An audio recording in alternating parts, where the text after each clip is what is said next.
What is up, though, Lions fans? It's your boy Motor City Don P back here once again for the NFC North report, and this is the Detroit Lions versus the Chicago Bears edition. Now, this gives us a unique opportunity to go ahead and compare the teams up against each other, face to face, head to head, just as they did on Sunday. They compared themselves. One team showed you who was boss, the other team showed you that there's still a lot of work to do, and they're probably, possibly, quite possibly, the worst team in the division. Dare I say? I don't know yet. Keep it locked here for the NFC North report, Minnesota Vikings edition, and we'll see which one of these teams is actually the cellar dweller that I believe that they are. But anyway, y'all all seen it. I seen it. Right? There was a chant that broke out at Ford Field. That chant was F. Ben Johnson.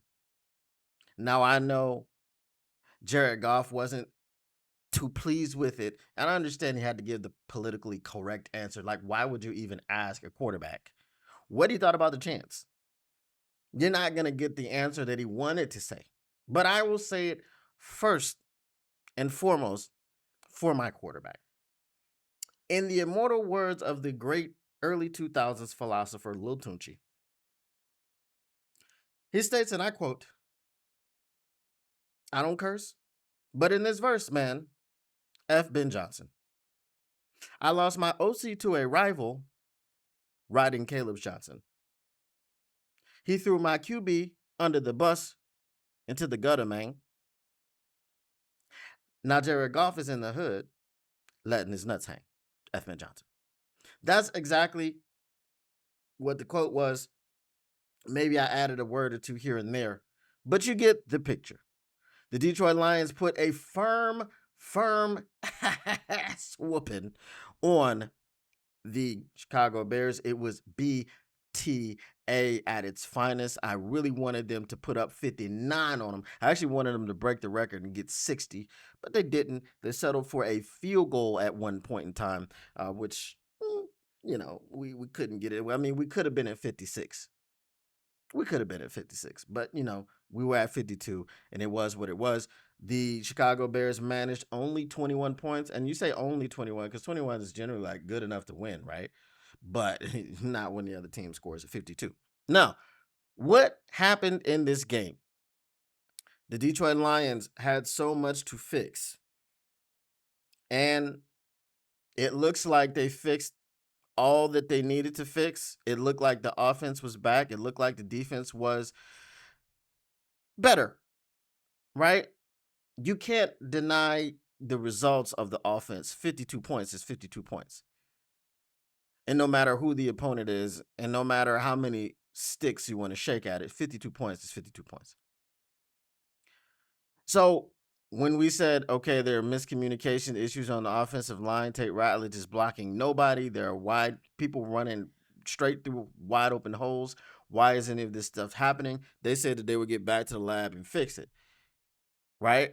Dan Campbell told you they would get back to the lab and fix it. And I said, and Johnny Morton said, well, we're in the fix it business as coaches, right?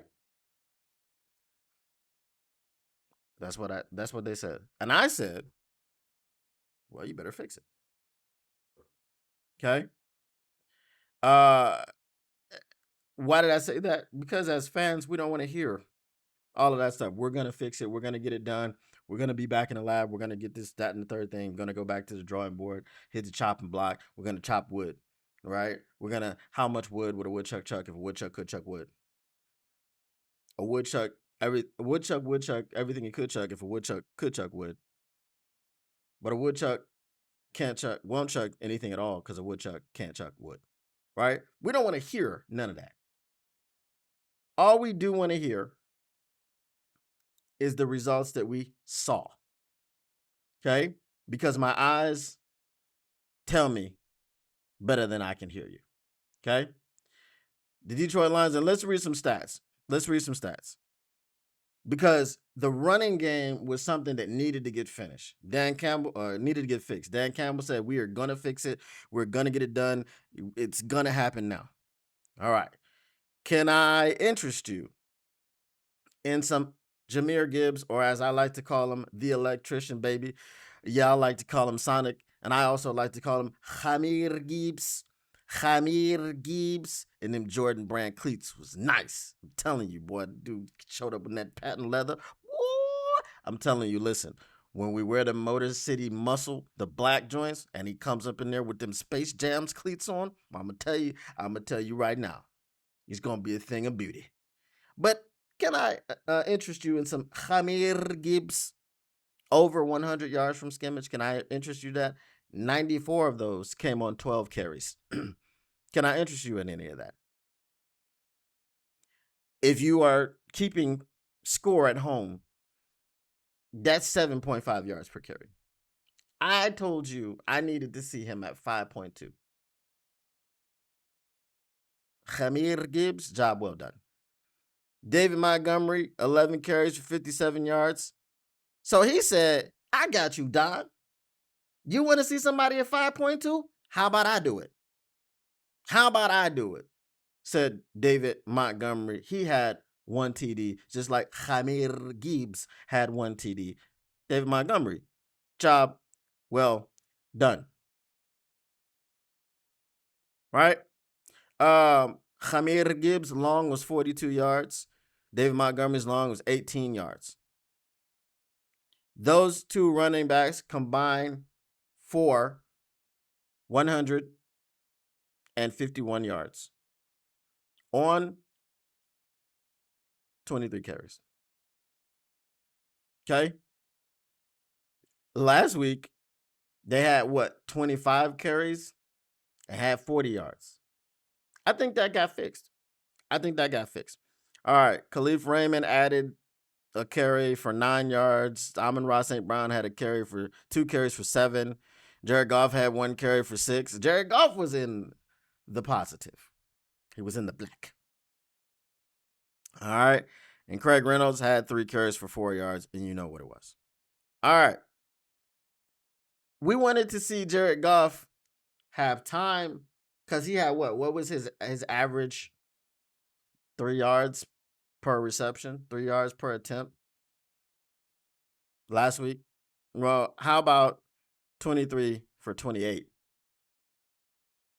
334 yards, 11.9 yards per attempt, 5 touchdowns, no interceptions, no sacks, QBR of 94.1, a perfect.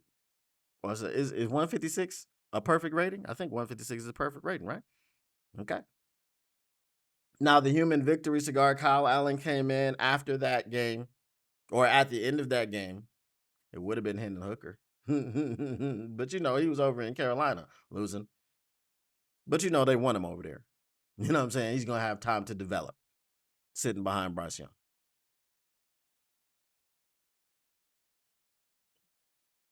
Anyway, Kyle Allen came in.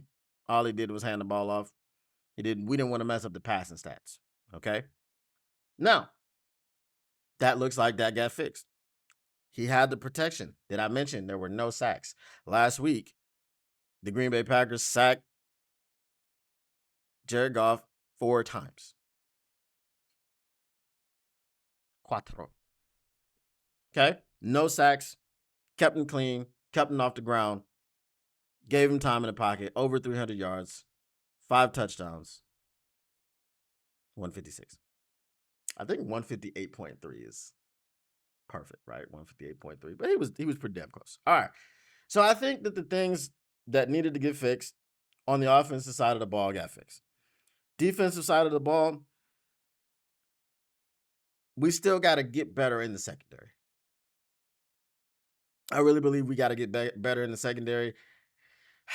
I felt for my boy, man. I felt Terrion, he had his first career interception, but of course it got called back on a Brian Branch roughing the passer. I understand the spirit of the rule, but I mean, it was weak. It was a weak roughing the passer call. He jumped up in the air and came down and grazed his helmet. And Caleb was like, ah. Right. So, he sold it a little bit. Let my man Terrion keep the freaking interception. Let Terrion keep should be the hashtag. All right. Jack Campbell, for all the coverage strides he's supposedly taken and all the man in the middle. I'm talking to the man in the middle. All of that. Brother. In the first quarter, he watched Roma Dunze run across his face. Hmm. He's pretty fast, isn't he? What are you doing, Jack Campbell? That needs to be addressed, bro. He's not reacting fast enough to the coverage. I know they don't play a whole lot of zone, and they were in zone in that situation, but you are the green dot. You got to know who you got to take, bro. You can't just let somebody go across the field. You're not fast enough to catch him like that. You're not, this. So Jack Campbell's got to do better. Overall, I was very pleased with the defense of the Detroit Lions. I said this could be a game where we could sack Caleb Williams 8 times, got him 4. We probably could have had him about 3 more times, if I'm being honest with you. So we came out with the potential 7. We got 4. There's one that I'm glad we didn't get, which would have been Hutch's first, but that resulted in Kirby Joseph's first of hopefully many this season, because Kirby Joseph didn't get one in the first game, right? How's he going to get 17 if he doesn't have one per game? That's a question. He's going to have multiple interceptions against somebody. We're not even going to talk about next week. We're going to leave that. We're going to leave that alone. But we did a number on Caleb Williams. Look, I'm trying to tell y'all, and I'm gonna tell y'all this in Chicago, because this is the NFC North report, and any of you Chicago Bears fans that come over and see this.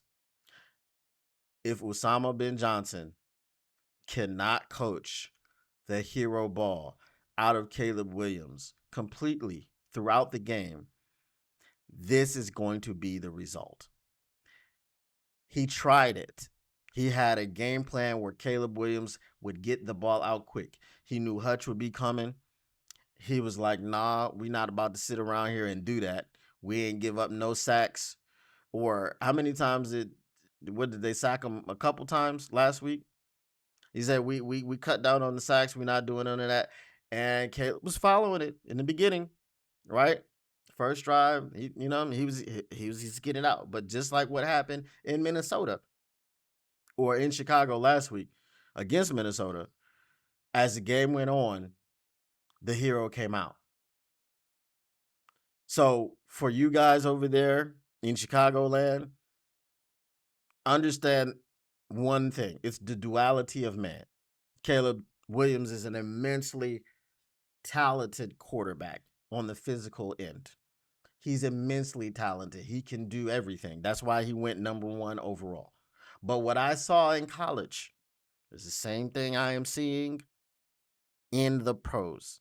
Again, let me reiterate to you, I did not watch a single game of Caleb Williams in college. But what I did do in the pre-draft process was there was someone who compiled his entire senior season. I think it was his senior season, whatever his junior, senior, whatever his last season was. Every catch or every throw and every run of Caleb Williams. And it took me about an hour and 20 minutes to watch that entire thing. And that's what I came away with.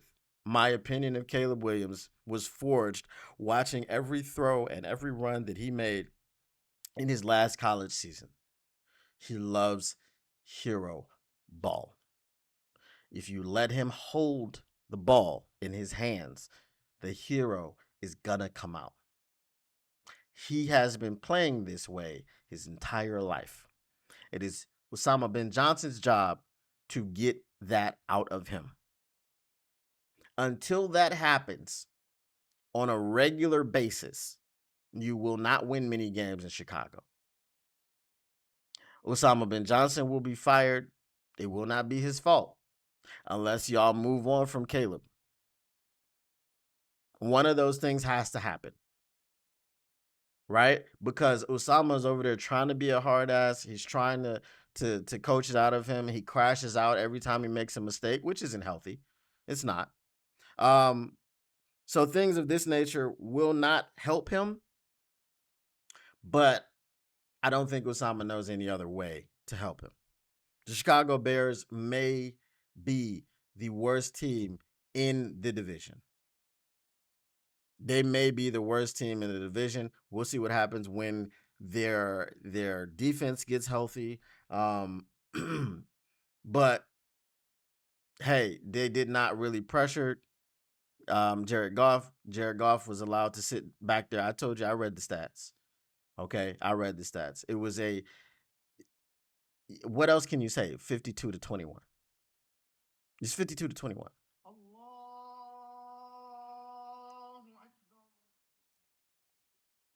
So you can't really say anything else about what happened. 52-21 is what happened. Okay. That was a shellacking. That was a beatdown. That was BTA. That was an embarrassment of the Chicago Bears. Osama bin Johnson came into Detroit trying to bring some smoke, and he got sent out like he ran out of Ford Field like his house was on fire. You understand what I'm saying to you? All right. So in this NFC North report, we're going to say the Lions are who we thought they were. The Green Bay Packers may be a little bit better than we thought they were.